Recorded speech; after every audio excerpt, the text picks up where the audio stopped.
All right, today we're diving into a really fascinating argument. It's not about the end of the world, it's about its new beginning.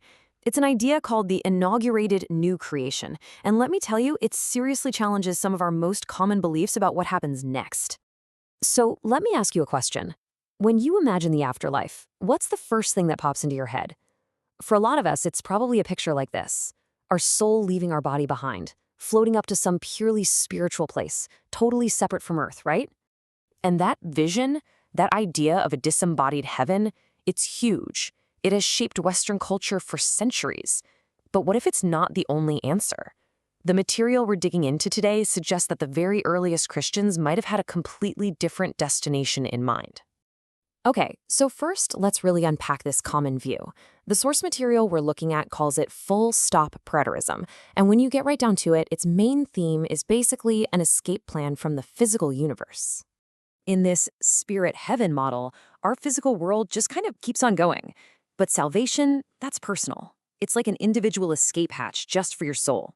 Now, the source argues this is basically a modern form of Gnosticism, that ancient belief that saw spirit as good and the material world as bad, or at least something to be left behind.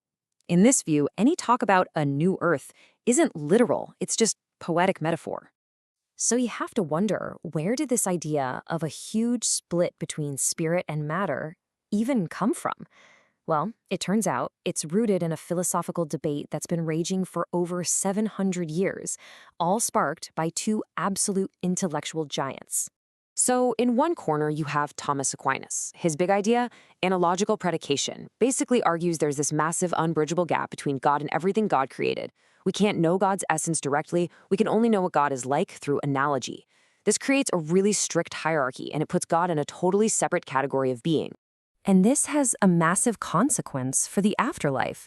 I mean, if God and creation are fundamentally separate, then it just makes sense that heaven would also be separate, a transcendent, non-physical realm completely outside of our cosmos.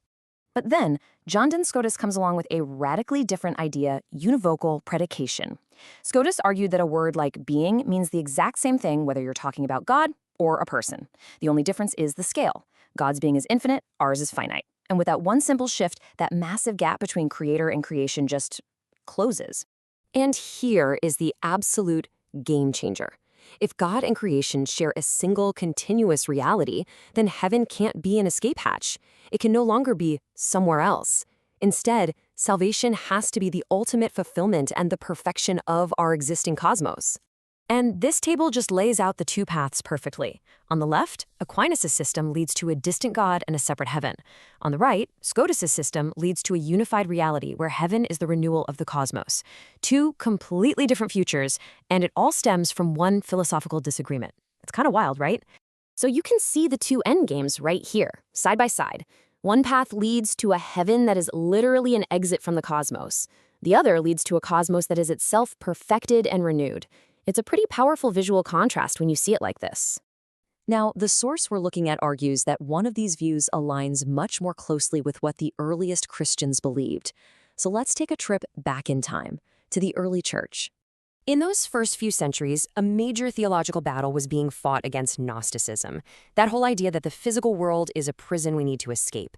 And early church fathers, guys like Irenaeus and Athanasius, they argued passionately against this. They insisted that the material world was fundamentally good and absolutely central to God's plan.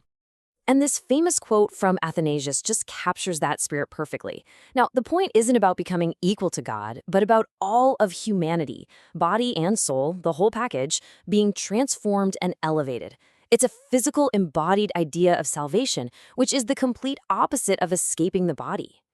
Okay, so if salvation is about renewing the world, not escaping it, then when did this renewal begin?